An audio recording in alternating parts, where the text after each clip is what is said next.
All right, so You're gonna do Grogu. you could leave Journey in the video, so good, huh? You're gonna do Grogu. You should do Grogu. Grogu, dude, I'm skinny, not short. Pay yourself green and just. Big ol' ears.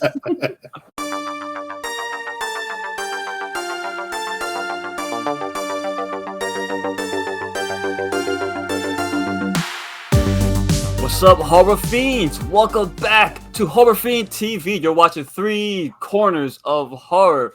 We got a special episode today. We're doing something a bit different, but before we get into that, let me introduce to you the lovely panel. First, our special guest tonight. Joe is not here. We'll see you soon, Joe. We're filling in. Of course, we got Tasha. How you doing today, Tasha? What's good? Good. How are you guys doing? I'm good. Thank you for asking. You know, I kind of starting to feel like Joe just doesn't like me. Like every time I'm on, he's not here. You know what's funny? I took a shower earlier and I thought about that. We got Tasha, I'm getting ready. I'm like, damn, Joe's not here. Joe wasn't here the last time. We did Terrified, and Joe wasn't here. Yeah. Good shout. He just doesn't like. I'm getting a little offended at this. Like, it's kind of rude. Joe, I'm calling him out right now. And of course, we got El Jefe. What up, JR, my brother? How are you, sir? Definitely a nice change of pace as we prep up for October.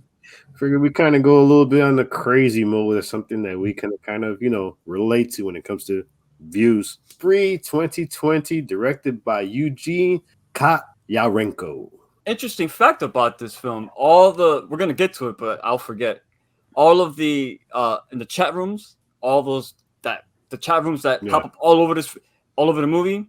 The director sat and wrote every single user. That was him. Nice. Everything. Oh, man. Because he wanted to feel authentic, and boy, did it ever, man. Oh, I'm gonna get into that a bit later, but thank you for bringing that up. We're talking about Spree 2020. The film stars Joe Keery, and if you don't know, Stranger Things, my boy. Yeah, there he goes, right over there. Steve, my favorite character in Stranger Things to this day still. All right, him. so in this film, he plays it a bit different, which is interesting. I think, Tasha, we talked off camera before this started. You had a good analogy about that. I want you to bring it up when you talk. But let's get right into it. Yeah. Tasha, I'm going to start with you. We're going to talk initial thoughts first, because when I first saw this film, now everyone knows, all three of us. I'm sorry, Tasha, Joe, not you. The Three Corners. Joe's a psychological guy. JR loves international found footage. I'm more of an old school 70s, 80s guy. But Spree doesn't fall into any of that. Close to found footage because of the cameras and all, but this is a totally different beast, perfectly made for this era. Tasha, what are your initial thoughts on Spree? I thought it was great. It was nice to see him do something different. I mean, I love him as Steve. He's like my favorite. But it was cool to see him in a different role, especially one that turned out like this. And I liked the modern take on it. Obviously we don't quite go to that extent with content and trying to get views and stuff like that. But, we all kind of know that struggle and being all focused on numbers and all of that. So to see him kind of be like, you know what, I'm going to try something different. It's like, in a way, kind of relate to that, just not quite to that extent. So it made me laugh out loud a couple of times too, which is always a good thing. Yeah, it's definitely it's a parody of what social influencers how they are and how like that kid. Oh my God, what was his fucking name? Bobby. Bobby. He's a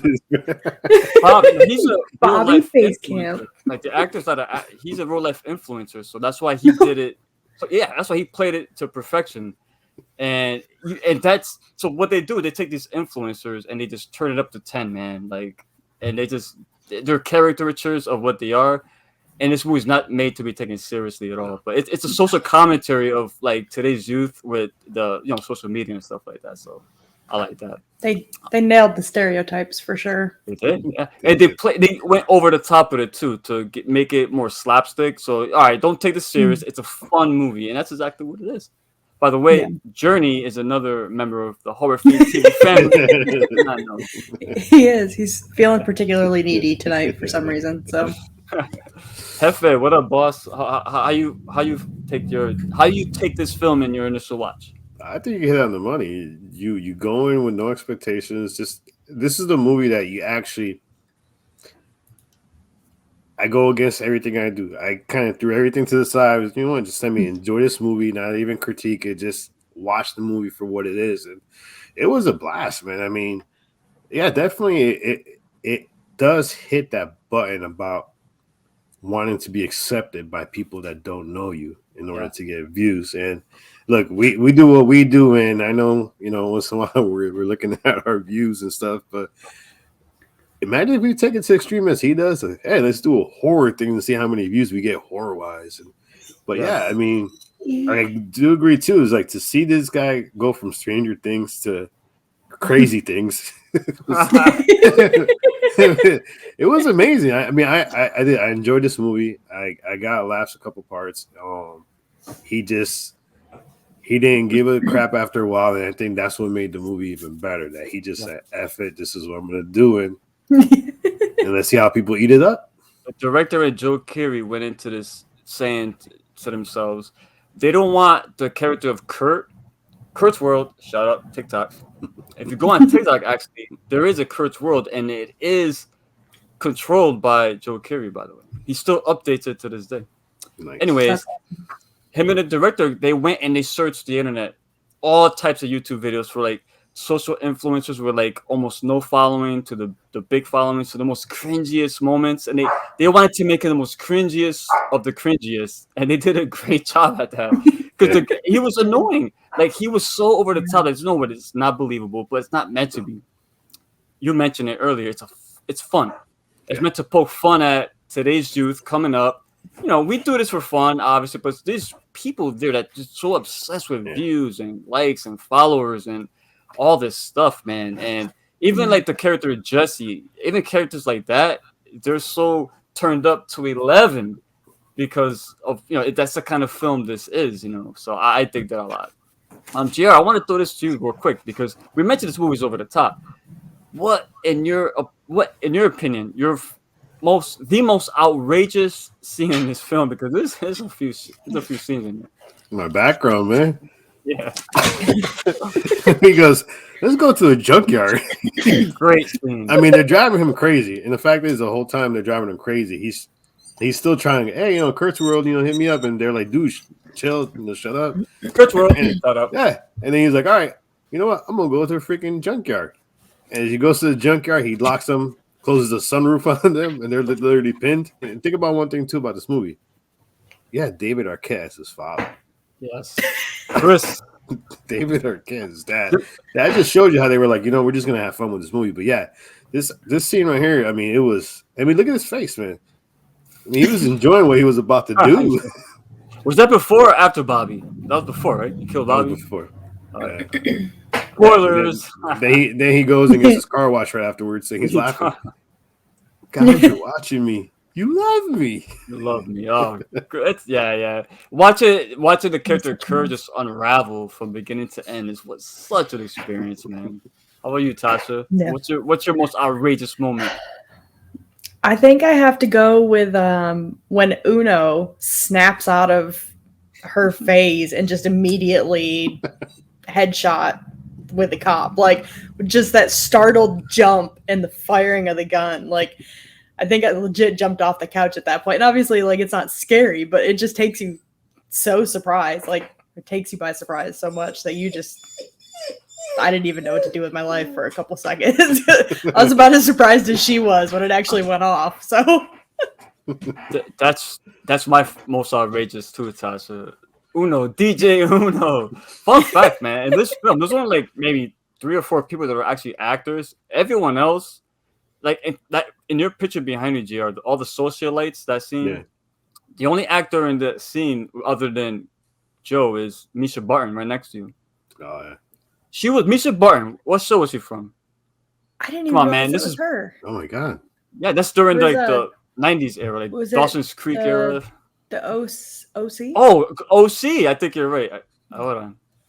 I didn't even realize that was her. I'm like, I didn't either. I'm like, oh, really? Yeah. I was so into what he was doing, man. It's like, I know. He does. Yes. Tasha is 100% correct. I wouldn't know that, but thank you. Oh, OC, man. that's where she's from. And plus, she was also in the early 2000s in tons of films as well. Yeah, Yeah, that's her.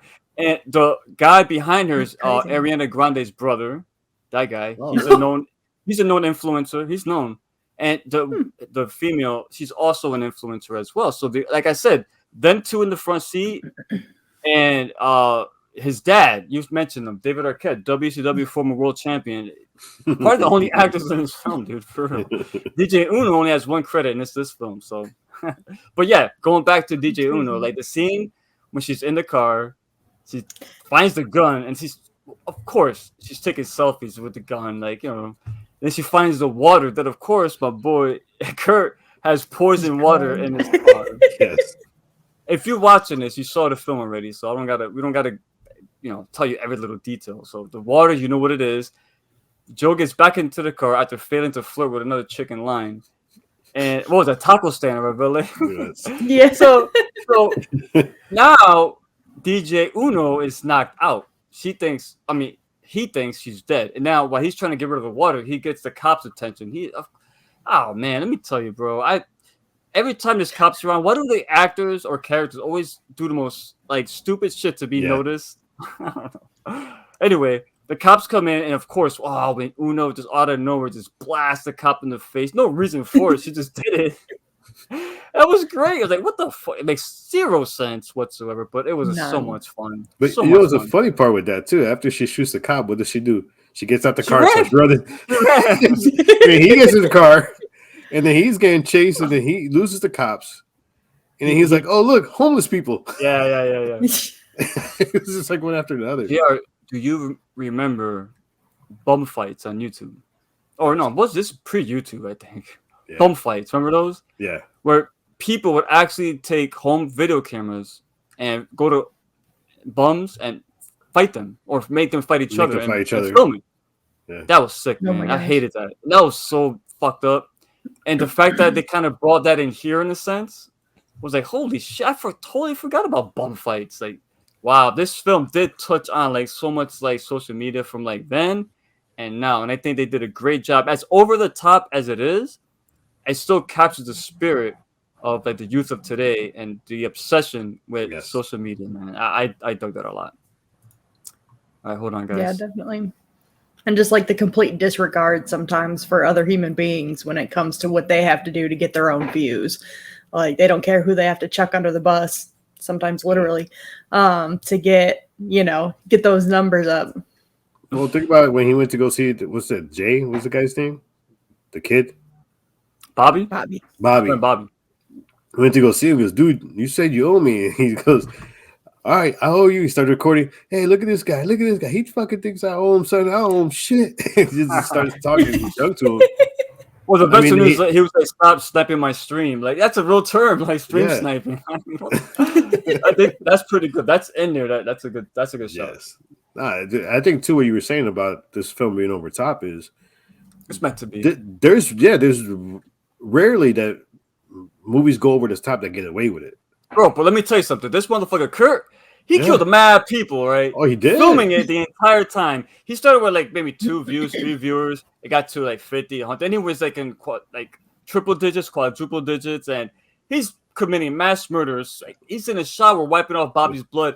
This motherfucker never got arrested, so you know immediately this film is over the top and is not meant to be taken seriously. But That yeah, let shower me scene. ask you.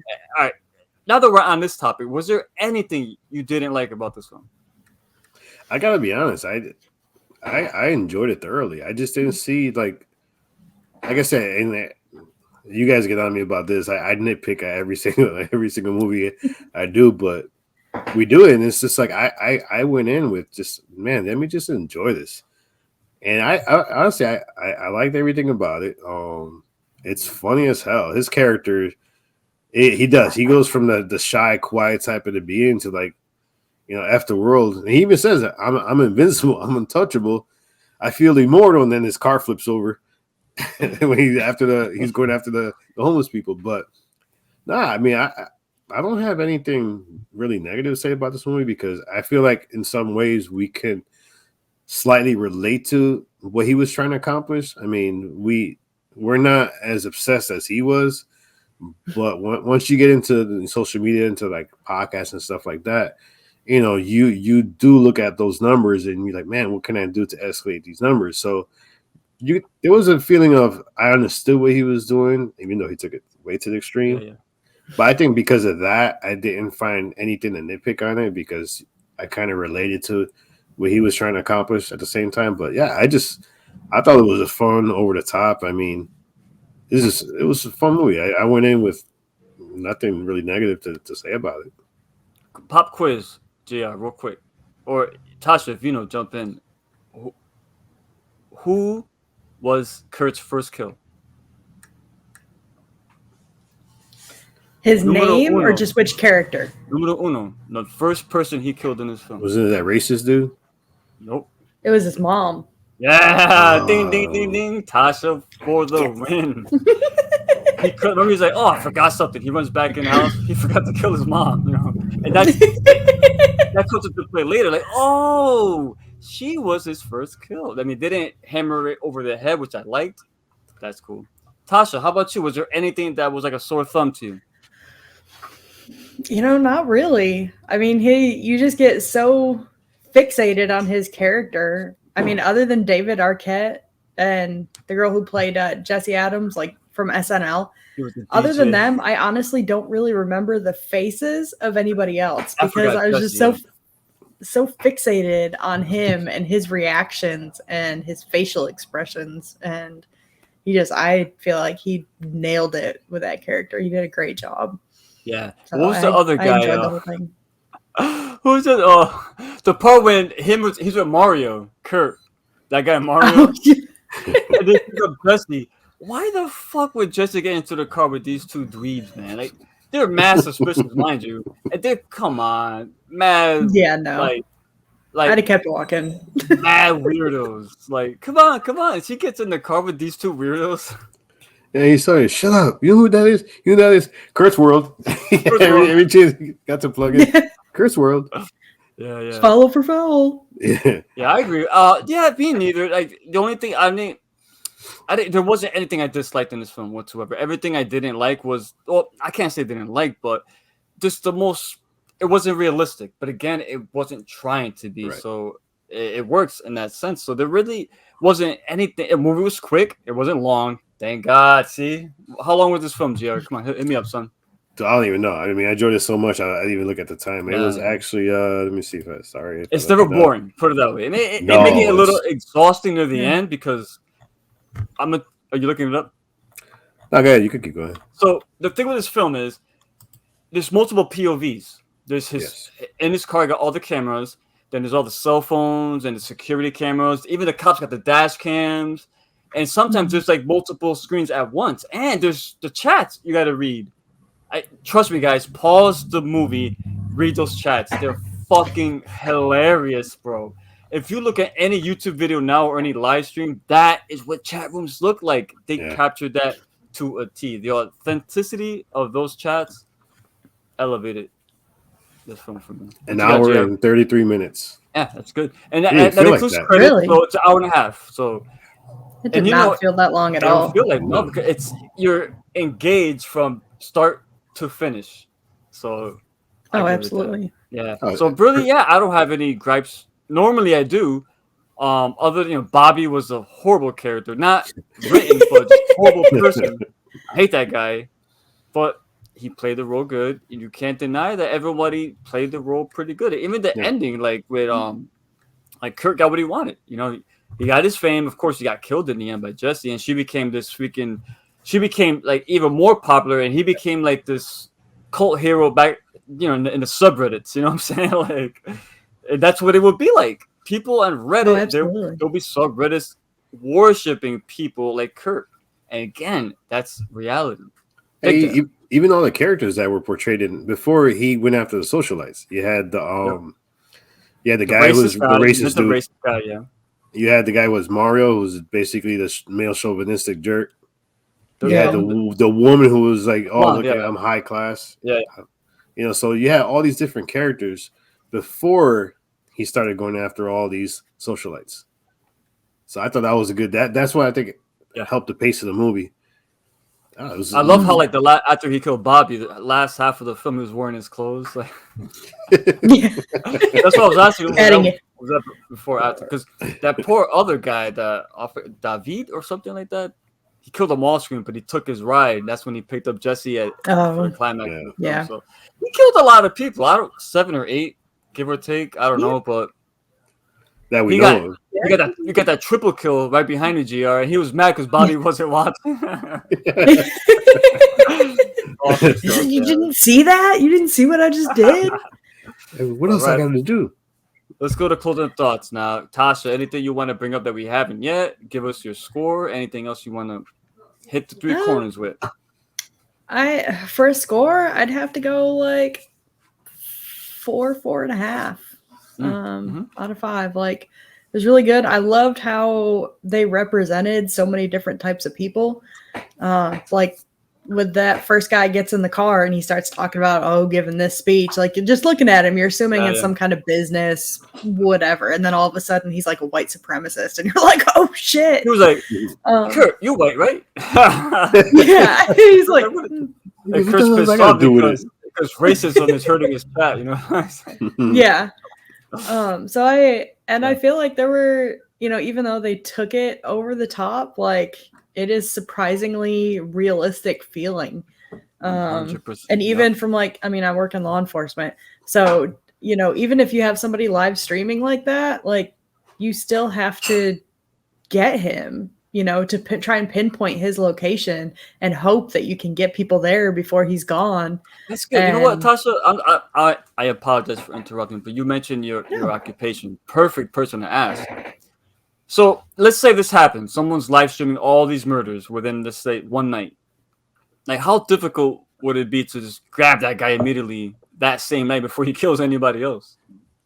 Oh my gosh. Because he's moving pretty quick. He's all over the place somehow. Realistically, he probably wouldn't be, but that would be the biggest issue right there, is that he's moving all over the place. And I know, of course, you always hear about like CSI shows because they solve it in an hour and then you're done. But when it comes to actually getting permission to like ping somebody's cell phone and stuff like that, a lot of times you get updates like every 15 to 20 minutes on where the location is. Sometimes it's sooner. A lot of it depends on like the phone carrier and stuff. Right. But the legal hoops that you have to jump through to get that to begin with, and then to be able to keep up with where they're at and stuff like that. It's a lot more difficult than what they make it look like on TV. So it could potentially be really difficult depending on, where they have their people located and that kind of thing to actually catch him. I bring it up because I noticed it first when he killed Bobby, because when he killed him, he stabbed him, right? That's what he did. He stabbed him. Mm-hmm. And everyone was like, oh, in the chat room, this is fake as hell, whatever. But he's in there for a minute. He takes a shower. Yeah. He's still streaming while taking a shower and this and that. So he already killed him on camera, on stream. It's there. The murder is there. So the whole time it was there, took a shower, went through his closet, picked out an outfit, and nothing. The guy just, all right, let me go to my next destination. Yeah, I'm not nitpicking it. This movie's not meant to be taken as seriously. It's an observation. Mm-hmm. It's good to think about these things. Yeah, no, and that definitely would have been like their best chance to get him, because he did spend so much time there. So, assuming that somebody actually took it seriously and called 911 within a reasonable amount of time, they should have been able to, as dispatchers, like, we're kind of stalkers because, we have to find next of kin and stuff like that sometimes. So we're like digging through Facebook, and it's amazing what people put on the internet. So yeah, if somebody called 911 within a good amount of time of realizing that he had actually killed him, like I would say their chances would have been pretty good at getting him at the house. One thing to consider too, during that scene, his view count was high as fuck. He was like triple digits already. So he's in the thousands, more than triple. He's in the thousands of live viewers. And that one person, like Tasha said, had the decency. Damn, you call 911 because this guy's on some shit. How about you, JR? What's your closing thoughts, brother? To go off that though, it kind of, I think that plays into the realistic part of that discussion you guys just had, because who would actually call 911? Because everybody, that's true, unfortunately, would want to see what he does next. So Yeah, you're right. You're right. So I think that kind of gives it, even though it's over the top, that realistic feel about Mhm. why he was getting away with so much, because people were like rooting for him to keep going. Dude, the part when Kurt hit Jesse, right? Punched her, threw him in the middle of the road. He's about to run over, but he put the pole up, right? So that his streamer, his viewers, should he kill her or not? Of course they say kill. This motherfucker, when he don't see her, he gets out the car. If you look at the chat, people are saying, "You idiot, get in the car! Why are you leaving the car?" And of course, he gets in the car. Like the chat's calling him out, like it would happen in real life. Yo, I love that shit. I'm sorry, Yeah. Jared. Finish your closing thoughts. Man. I just had to get that in front. Not for me as a found footage fan. This is totally opposite what I'm used to watching, and it felt refreshed. It felt like a nice take on it, because this one came out a little bit after came out Dashcam, which was almost like a competition between both of them. And Dashcam went the whole total horror route, but yet this one is like, oh, we're gonna go comedy, and people like this one more than they like Dashcam. I didn't see Dashcam, but I know for a fact. You haven't seen it? It's gotten like a lot of people. I want to see it. Yeah. Even if I heard mixed, I want to see it for myself. But Yeah. this film is. I love the fact that they didn't want to go hard. No. They wanted to just, you know what? It's take social commentary of the youth of today with social media influencers. They're huge. Like if you're a youth of today growing up, you got it so much easier, but that's the perception. But if you look at what they go through, why do you think there's so many suicides of youth now? Because everything now is, if I don't fit in, I'm nothing. So this film is kind of taking that message, and you know what? Let's take that, but flip it on its head and show you not the comical side, but let's show you the real effects it can have on people, but let's have fun with it. You know what I'm saying? So let's not make it too dreary. And there's a lot of messages in there. And I love the fact that they didn't go too serious. They kept it pretty light, campy, and fun. And that character, again, Kurt, when they created him, they did not want the audience to root for him. They wanted the audience to like hate him, think he's cringy. And it worked. I didn't hate him, but I was like, "Oh, this guy's an idiot." No, for me, I give it a 4.5. Yeah, I thought this was definitely fun to watch. Hey, watch it. Don't go in. Just go in to watch the movie. Yeah, this is one of those movies you just go in and just to enjoy a movie. And this one is very, very enjoyable. Funny, very funny at times, but very enjoyable. I don't have anything else to add to this. 4.5 for me too. It's a 4.5, but again, when we review, let's say a 4.5. I gave, I don't know. What did I give 4.5 to recently? The Black Phone, let's say, right? Black Phone's much more superior to this, but they're not the same film. Right. I'm not judging them on the same scale. This totally different. So again, I don't review that. Me personally, I don't review that way. So this is a 4.5 for what it is. They don't take themselves seriously. You could tell they had so much fun doing this. And again, watch it again just to look at the chat. Trust me, the chat is hilarious. There's so much funny. Please watch. Do that, guys. It's so funny. There's so many in-jokes in the chat that most people they don't see because they're watching what's going on with Kurt and Jesse and everyone else. So 4.5 from me. Anything else you guys want to add before we wrap this up? Nah. Watch I it. don't think so. Watch it. No, it was good. Yeah, right, definitely watch. That's gonna do it. One more time for the 3 corners of horror. I'm Ricky Prime. I got my man JR. We got our special guest Tasha. Tasha, what you got going on? Why don't you plug some of your stuff right now? Oh man. So I've been very fortunate. I've had some pretty steady editing work come through lately. Still doing my book reviews. I'm doing author interviews every other week. Toying with the idea of a podcast. Haven't quite made that leap. I like to edit words. I don't like to edit audio. So I'm kind of on the fence with that. But yeah, I'm looking for more stuff to kind of get into. So tell us what you do though. Like people who don't know, like you're editor. You edit books, right? I do books. I've done short stories. I've done podcast episodes, like people who do like history or stuff like that, where they have an outline that they're actually reading off of. There's a deck of tarot cards that I edited that is actually going to be published next year. So I'm pretty excited for that. I just did the anthology, or edited the anthology for Angel, the livestock one that we did. Yeah. All the proceeds going to women's rights and health. Whoop, whoop. So yeah, I've been kind of branching out and getting into some different projects. And if stuff. someone wants to contact you on Tasha, what's the easiest way? Pretty Twitter usually TMR. We're gonna put all your information here. Don't worry about it. But if you want to just fantastic, and then my website's super easy too. Yeah, your website, all of Tasha's socials will be added to this video. So if you want to contact her for any work, yeah, no problem. She's a good editor. Yes. JR is working with her and doing stuff. Yeah, yes. So. Thank you. Happy You'll be back. Tasha will be back on the Three Corners. She's one of us. All right, guys. I'm Ricky Grimes, JR, Tasha. Hashtag the lesson. Remember that, guys. That's right.